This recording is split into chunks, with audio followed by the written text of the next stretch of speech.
Hi everyone, I'm still on summer break as I am recording this, but I am so excited to check out the newest features in Read and Write for Google Chrome.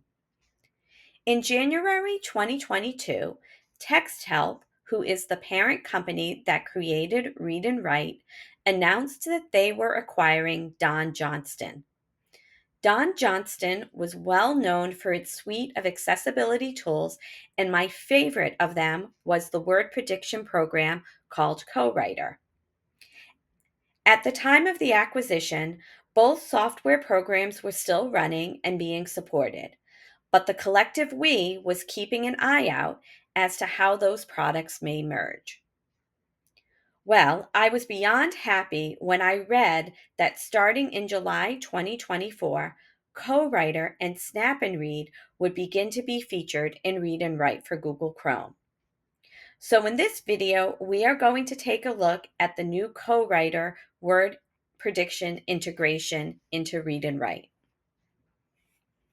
So for this example, I am going to do this in Google Doc, but as with all Read and Write programs, this can be used across the various Google apps.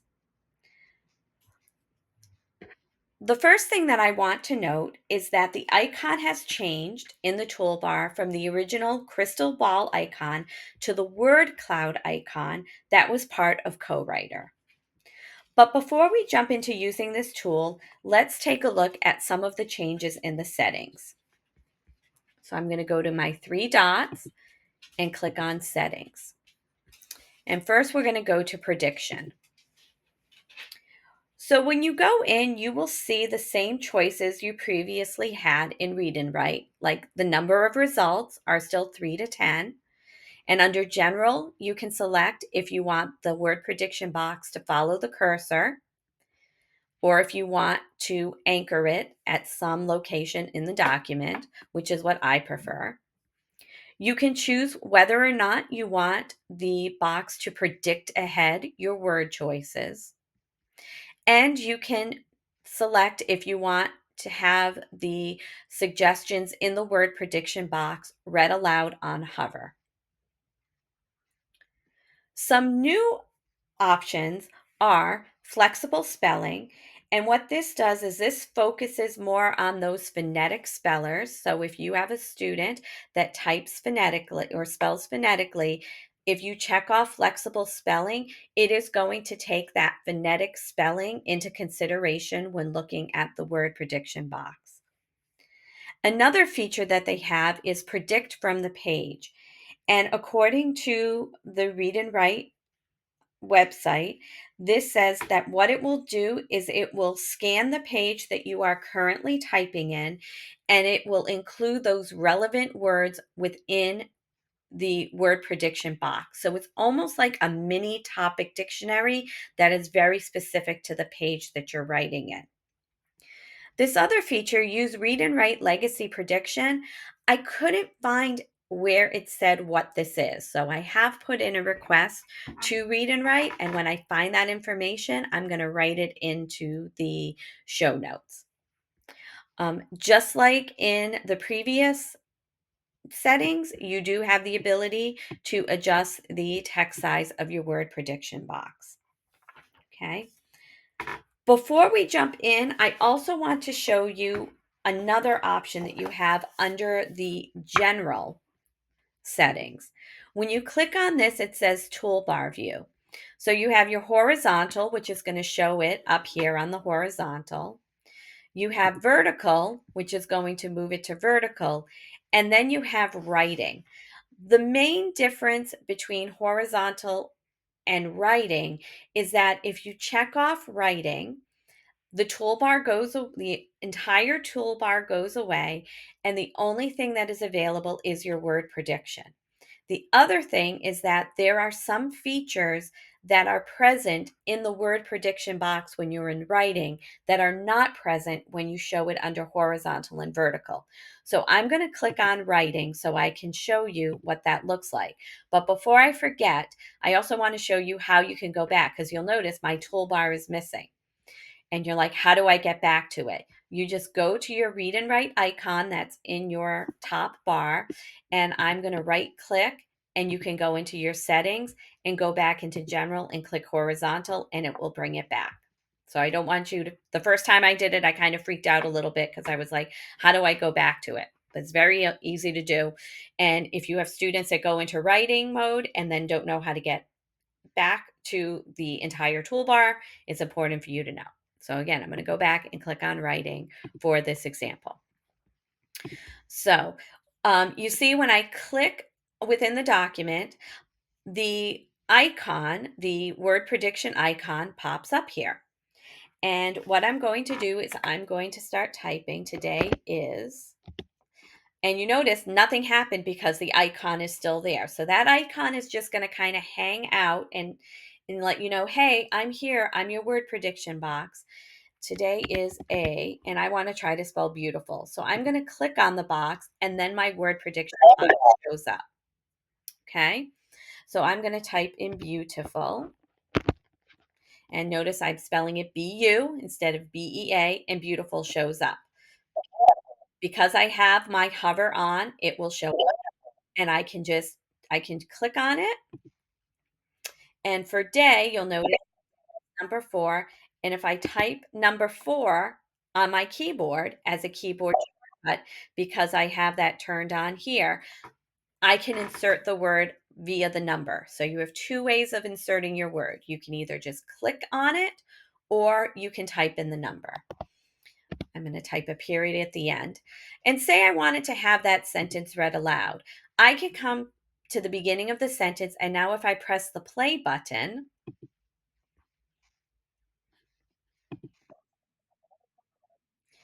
it will have the text read aloud with the dual highlighting.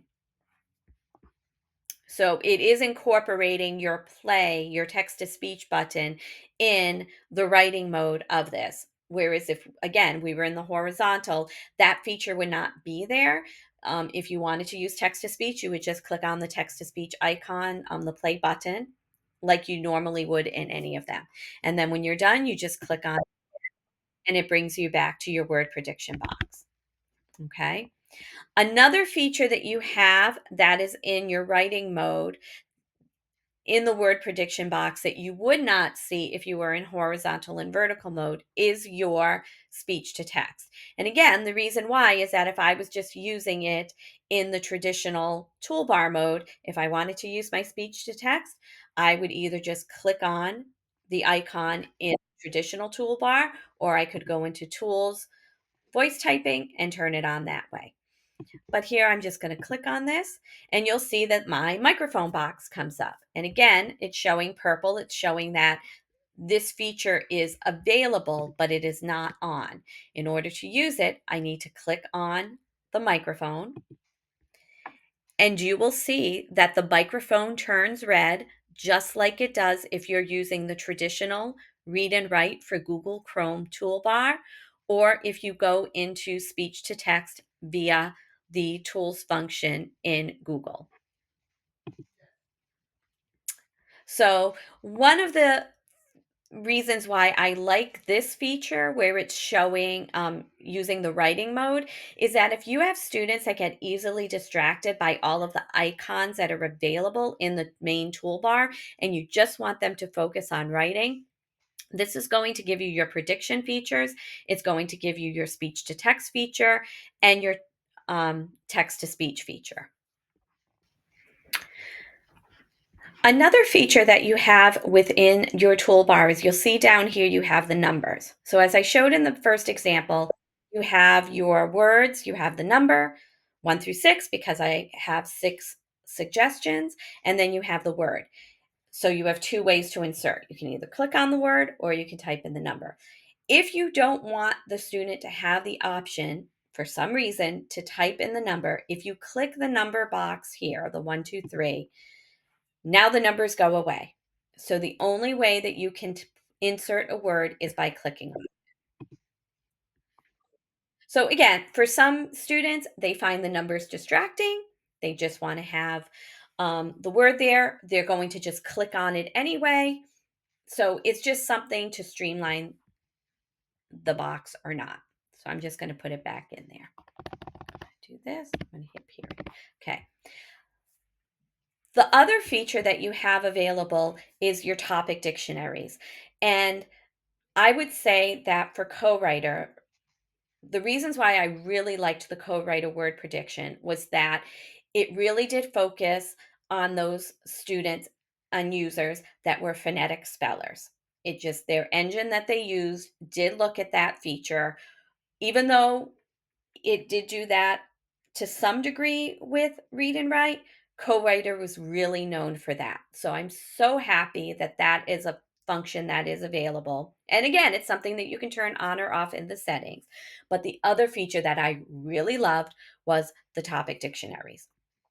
So, um, as you've probably noticed when you just use the traditional word prediction program, whether it was in Read and Write or whether it was on another device that you have that has built in word prediction, there are a lot of words in the dictionary.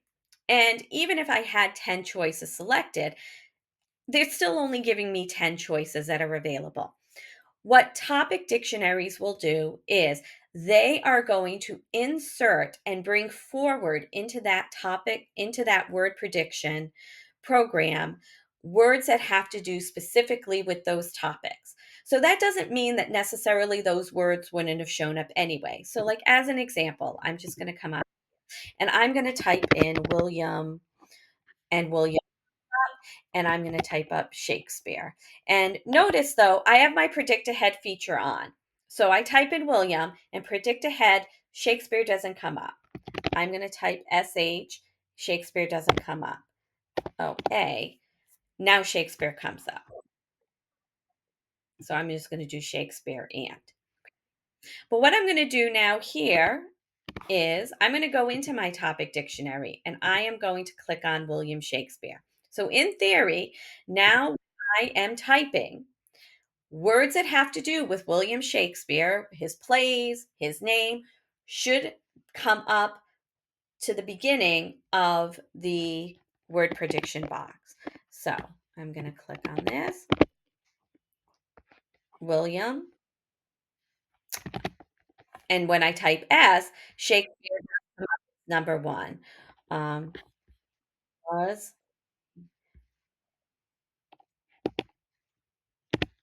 writer.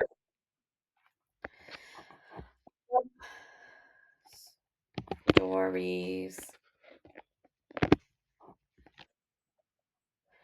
like, I just want to do like Hamlet. So I want to type Hamlet. So I do H, Hamlet, and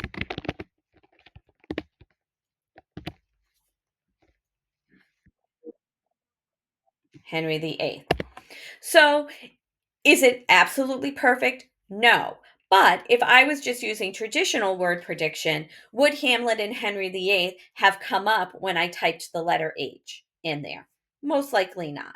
So it's really a nice feature, and you can come in here and search for topics. So if you're doing something on the I'm going to say Australia because it just popped up and I type in Australia. Now you'll see that it's there. So it's only going to show you so many, but you can go in here and you can search within the topic dictionary to see what topics are available and you turn them on. And then you can just turn them off and then you don't have to worry about it anymore. So it's a really, really nice feature that supports students when they're writing, especially at about specific topics.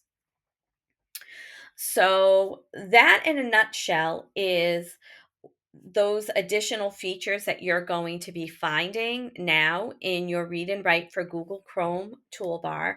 Just before I get out, I will go really quickly and just show you what it looks like if I go again, right click, go into my settings, and go back into my horizontal. You'll see here because I had speech to text turned on before. Word prediction is here. I'm going to click because I have predict ahead, and this is what the box is going to look like. So you'll see you have your words in here, you don't have your text to speech because it's available here. You don't have your speech to text because it's available here on your on the toolbar, but you do have your topic dictionaries. Oop, didn't mean to click completely off. You do have the ability to turn the numbers on and off. So really the only thing that it's adding, which it's really not adding, but it is adding, is the text to speech icon and the speech to text icon. It's removing the entire toolbar, so it just provides that little additional bit of focus. So let me know what you think about the integration of this, and I will do a separate video about the integration of Snap and Read, which is another Don Johnston program that is going to be integrated into Read and Write. And I will do that in a separate video. All right, thanks. Have a good day.